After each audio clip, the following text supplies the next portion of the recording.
Your new group member was rejected in the summer by Marine Le Pen and the French National Front because of his party's extreme views. UKIP are now welcoming him with open arms. When did it become your party's policy to get into bed with the extreme right? Well, let's make it perfectly clear. He's joining in an individual capacity.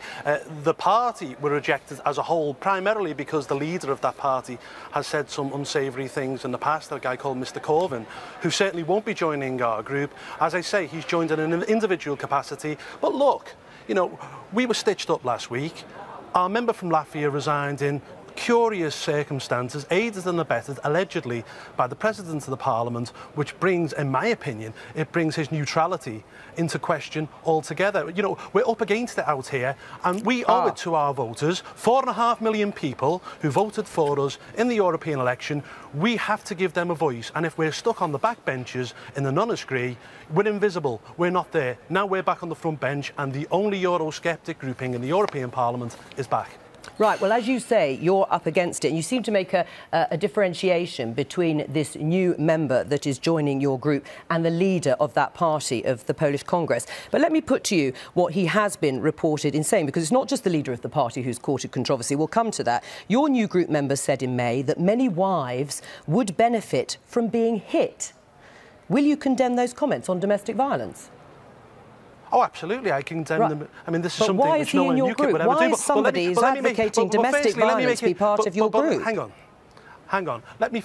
Two things. One, he said first that he said it as a joke, and secondly, he said it was misconstrued by the Polish media. Look, people, we all over here have to make agreements and cooperate with people who we wouldn't necessarily agree or cooperate with in the UK. You know, take, for example, the Labour Party, who sit with Croatian homophobes, or a Conservative Party, which is an alliance with the Islamist group in Turkey. That is the nature of European politics. It's not like it is in the UK. Unfortunately, it's the realpolitik out here. Right, so you are prepared to dump your principles when Nigel Farage ruled out an alliance with Marine Le Pen's party on the basis that he said they were too extreme and unpalatable, and here you are getting into bed with a man who you say was making a joke, but he said he was convinced that beating would help bring many wives back down to earth. Joke or not, it's not acceptable, is it? Hang on.